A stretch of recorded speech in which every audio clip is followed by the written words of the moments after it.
With news that the Supreme Court may be poised to overturn Roe v. Wade, it's time to ask what, if anything, the legislative branch can do to protect the right to choose.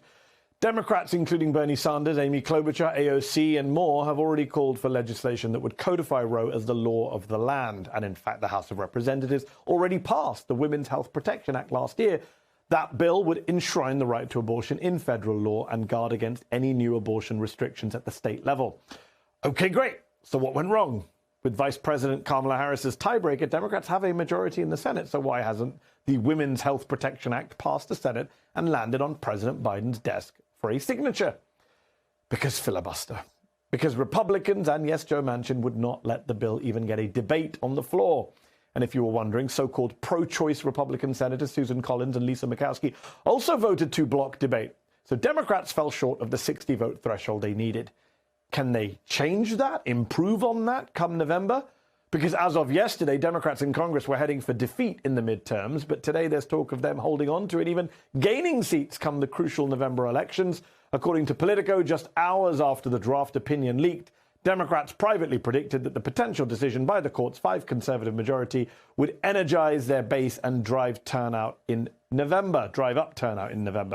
Indeed, a recent Washington Post ABC News poll showed that 54% of Americans do not think Roe v. Wade should be overturned. That's an almost 2-to-1 margin over those in favor of overturning it.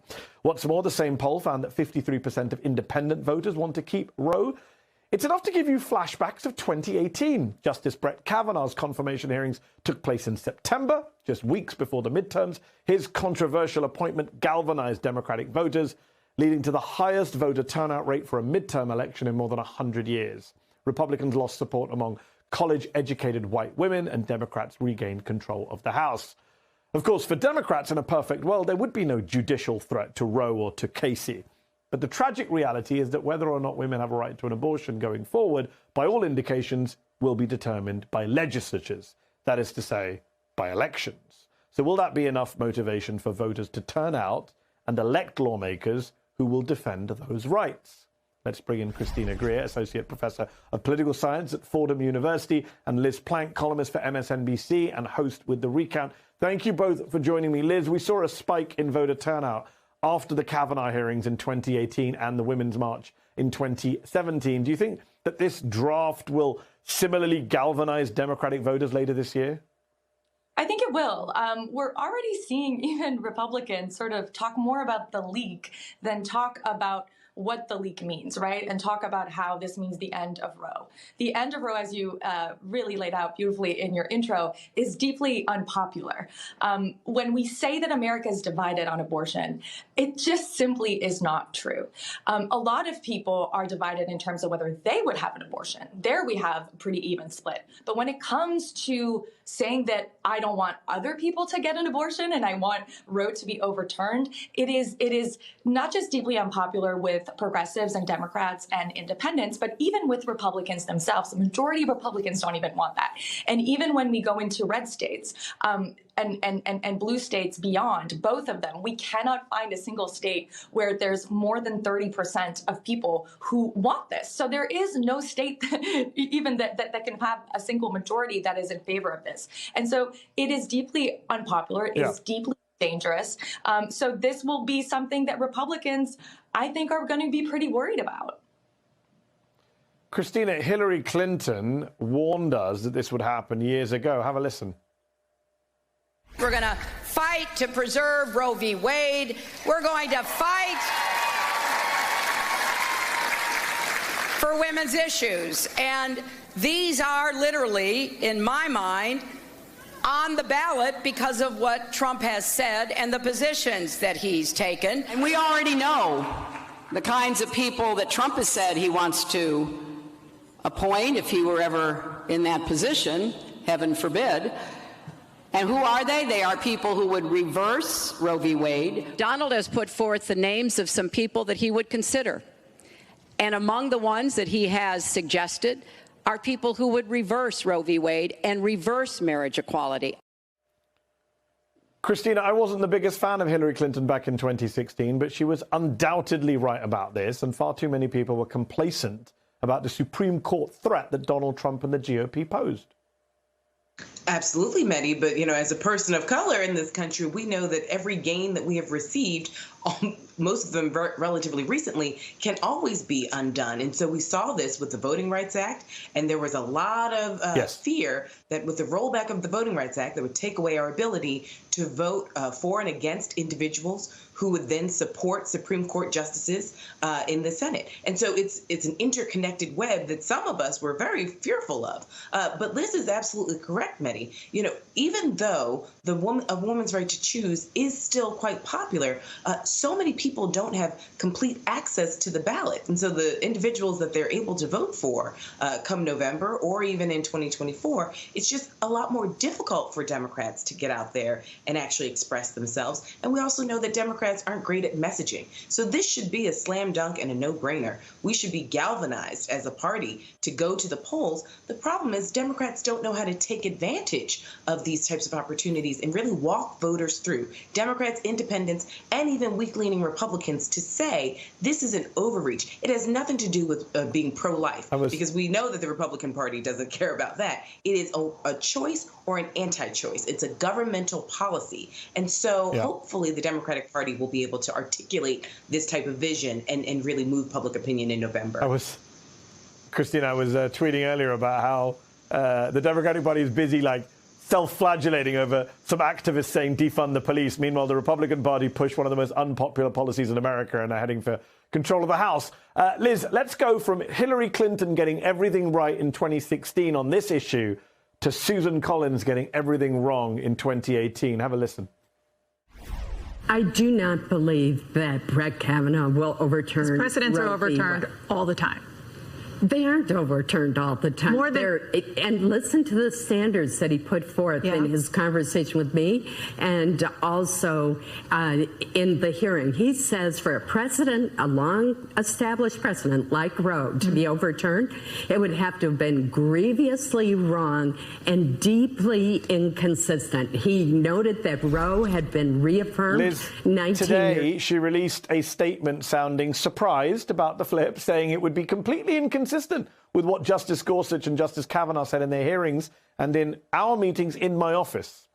Do you think she was really gullible enough to believe that these conservative justices wouldn't jump on the bandwagon when the time was right? People kept asking me today, are you shocked? Are you surprised? No, I'm not. Of course not. We knew that this was going to happen. And so it's really completely ludicrous for her to, I don't know what she's doing there, trying to make herself less responsible for something that she is responsible for. But can I also say, in terms of democratic messaging, I think one of the smartest things that the anti-choice movement has done is somehow take men out of this equation, is somehow say that this is about only a woman's right to choose, and this is only about women and babies, when men, of course, are part of this equation, right? And that men's reproductive freedom is only as good as their partner's reproductive freedom. And that in some of these more creative laws that we've seen, for instance, in Texas, they're not just targeting women, they're targeting men.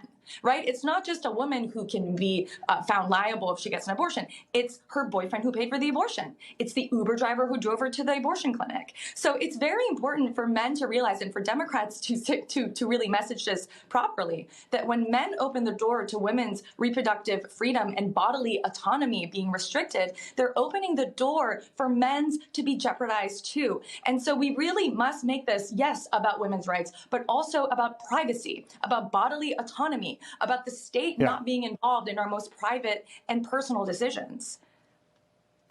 Christina, Susan Collins now says she has a bill of her own that could codify Roe, that would also, she says, get the support of Joe Manchin and Lisa Murkowski. Do you buy that? I mean, I don't see how that deals with the filibuster issue. There's not 10 Republicans, which is what you need to get past the filibuster.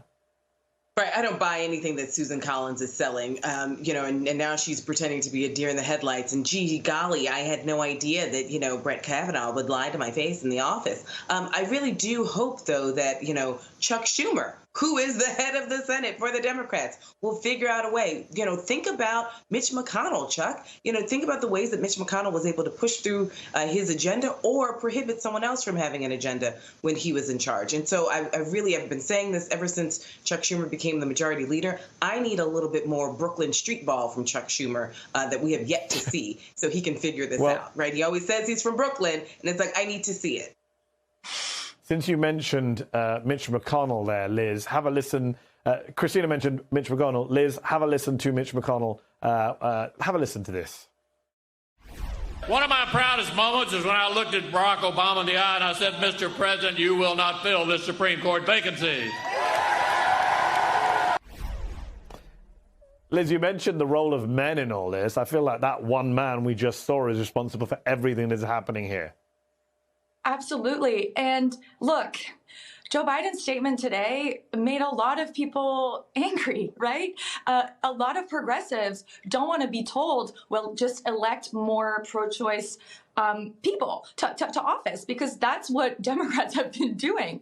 And so we really do need Democrats to play dirty, just like Republicans have been playing dirty this entire time. This is not 12 months in the making. This is not even just Trump, a result of Trump's presidency. This is 30 years in the making. Republicans have been planning this strategically, play by play. And if Democrats don't really show up in the same way with the same kind of rigor that Republicans have been showing in terms of this issue, we need to be playing offense, not just defense. And that's how, Democrats will get people engaged and wanting to vote, or else people are just going to stay at home. Yeah, so Christina, Liz makes a good point there that Democrats have voted for Democratic candidates in big numbers. The Democratic Party, as you pointed out, controls the Senate, controls the House, controls the White House. When you see some of the statements today about, well, vote more and elect more people, and the head of the DCCC saying, don't blame us, this is about the Republicans, but you have power. One thing the Democratic Party could do is push for an expansion of the Supreme Court to rebalance a court that was packed by Donald J. Trump in the space of 4 years with 3 appointees. One of them, Gorsuch, a stolen seat from Merrick Garland. Another of them, Amy Coney Barrett, put on the bench in the middle of an election campaign. Why does no prominent Democrat? I mean, Elizabeth Warren has been calling for it.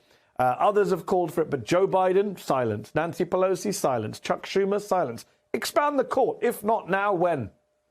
If not now, when is the ideal question, Mehdi? But I think it goes back to Liz's point. The Democrats do not fundamentally know how to play offense. They're still going by old rules where, there's decorum and we respect institutions, and time will sort of, make everything illuminated, and Republicans will one day come to their senses. We're no longer dealing with that party. We're dealing with right-wing extremists and a Democratic Party. And the right-wing extremists, also known as the Republican Party, have shown us time and time again that they will just throw the will of law in the rubbish bin in order to get what they want. And so, I've even called for, Joe Biden getting even more creative. I know executive orders don't last beyond the term of the presidency if the next president doesn't choose to keep it on. But if it comes to that, we must do it. Because also, Mehdi, TikTok, November 2022 is not guaranteed that we'll have unified government. We've got, as you said at the top of the hour, we've got a barely thin unified government where we also have to use Kamala Harris as the vice president